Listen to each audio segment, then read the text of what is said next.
ఓ దినపత్రిక వార్షికోత్సవ కార్యక్రమంలో మాట్లాడుతూ కొంతమంది జర్నలిస్టులపై ముఖ్యమంత్రి రేవంత్ రెడ్డి చేసిన వ్యాఖ్యలు చర్చనీయాంశంగా మారాయి. మెయిన్ స్ట్రీమ్ మీడియాకు పోటీగా సోషల్ మీడియా జర్నలిజం, ముఖ్యంగా యూట్యూబ్ జర్నలిజం చేస్తున్న హడావుడి అంతా ఇంత కాదు. ఈ క్రమంలో రేవంత్ చేసిన వ్యాఖ్యలపై అనేక విశ్లేషణలు వెలువడుతున్నాయి. వర్తమాన రాజకీయాలు, జర్నలిజం ధోరణులపై ప్రముఖ జర్నలిస్ట్ కొమ్మినేని శ్రీనివాసరావు కామెంట్ చూద్దాం. జర్నలిస్టుల గురించి తెలంగాణ ముఖ్యమంత్రి రేవంత్ రెడ్డి చేసిన వ్యాఖ్యలు సహజంగానే చర్చనీయాంశం అవుతాయి. ఆయన చెప్పిన దానిలో కొన్ని సత్యాలు, మరికొన్ని అర్ధసత్యాలు, ఇంకొన్ని అసత్యాలు ఉన్నాయి. రాజకీయ నాయకులతో పోల్చినట్లు కొంచెం మాట్లాడినా ఆయన టార్గెట్ అంతా జర్నలిస్టులపైనే అని తెలుస్తూనే ఉంది. సిపిఎం చెందిన పత్రిక వార్షికోత్సవంలో ఆయన చేసిన వివాదాస్పద ప్రసంగంలో కొన్ని అభ్యంతరకర వ్యాఖ్యలు ఉన్నాయి. కొంతమంది తీరు చూస్తే చెంప చెళ్ళు అనిపిస్తుందని ముఖ్యమంత్రి స్థానంలో ఉన్నవారు అనడం భావ్యం కాదు. సోషల్ మీడియా అనండి, డిజిటల్ మీడియా అనండి, వాటిలో పనిచేసే వారిని జర్నలిస్టులుగా గుర్తించడానికే ఆయన ఇష్టపడకపోవచ్చు, లేదా వారి వల్ల ఆయనకి ఏదైనా ఇబ్బంది కలిగి ఉండవచ్చు. అలాగని మెయిన్ స్ట్రీమ్ మీడియా అంతా పద్ధతిగా ఉందని ఆయన చెప్పగలరా?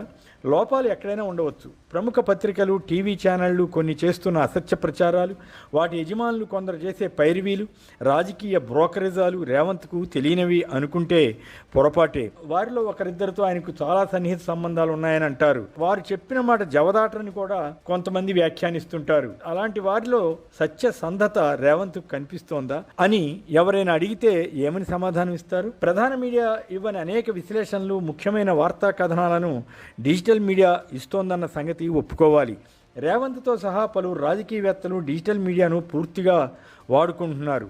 కొందరైతే తమ పార్టీ కార్యాలయంలో వందల సంఖ్యలో యూట్యూబ్ ఛానళ్లు నిర్వహిస్తూ తమ అనుకూల స్టోరీలతో పాటు తమ ప్రత్యర్థి పార్టీపైన, గిట్టని నేతలపైన దుష్ప్రచారం చేయిస్తున్నారు. వీటిలో చాలా అబద్ధాలు ఉంటున్నాయన్న అభిప్రాయం ఉంది.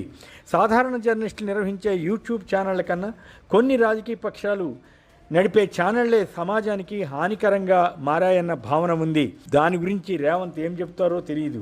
రాజకీయాల్లో మాదిరి జర్నలిజంలో కూడా విలువలు కొంత తగ్గి ఉండవచ్చు.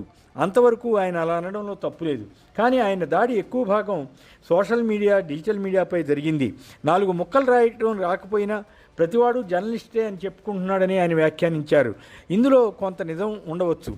అక్షర జ్ఞానం అవసరమే కావచ్చు. కానీ మారిన కాలమాన పరిస్థితులను ఆయన అర్థం చేసుకోలేకపోతున్నారా, లేక తనకు అనుకూలంగా లేని మీడియాతో ఇబ్బంది ఉంది కనుక అలా మాట్లాడుతున్నారా అన్నది చూడాలి. ఎందుకంటే ప్రస్తుతం సాంకేతికంగా చాలా మార్పులు వచ్చాయి. సెల్ ఫోన్ ఉన్న ప్రతి వ్యక్తి జర్నలిస్టు కావచ్చన్నది ఒక అభిప్రాయం. ఎందుకంటే తన సెల్ ఫోన్నే ఆయుధంగా మలుచుకొని కాస్త మాట్లాడడం వస్తే ఆ వ్యక్తి సమాజంలో గుర్తింపు తెచ్చుకుంటున్నారు. వారందరినీ జర్నలిస్టులు అనాలా వద్దా అన్నది ప్రభుత్వ ఇష్టం. ఆహ్వానం లేకపోయినా ఆయా కార్యక్రమాల్లో పాల్గొనడం, అర్థం పర్థం లేని ప్రశ్నలు వేయడం వంటివి కొంతమంది చేస్తుండవచ్చు. అలాంటి వారి వల్ల రేవంత్కు చికాకు కలిగి ఉండవచ్చు.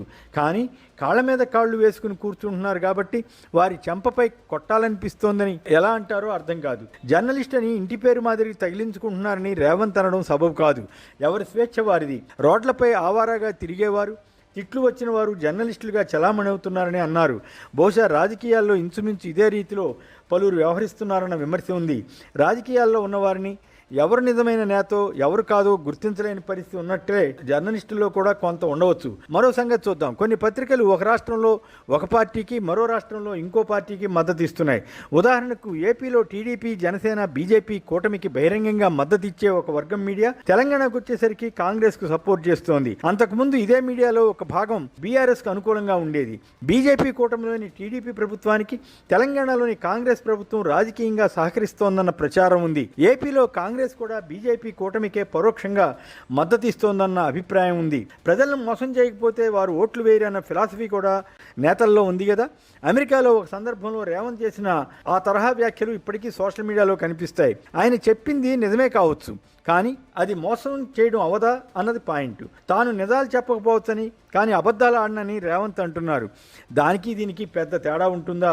కాకపోతే తమకు నచ్చని మీడియా పైన, అలాగే డిజిటల్ మీడియా పైన, యూట్యూబ్ ఛానళ్లపైన ప్రభుత్వాలు దాడులు చేస్తుంటాయి.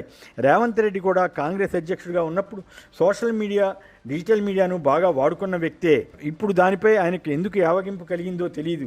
కాంగ్రెస్ అధికారంలోకి రావడానికి డిజిటల్ మీడియా బాగా ఉపయోగపడిందన్న భావన కూడా ఉంది. ఏదేమైనా ఏ మీడియా అయినా, ఏ రాజకీయ సమాజమైనా బాధ్యతగా ఉండగలగడమే శ్రేయస్కరం.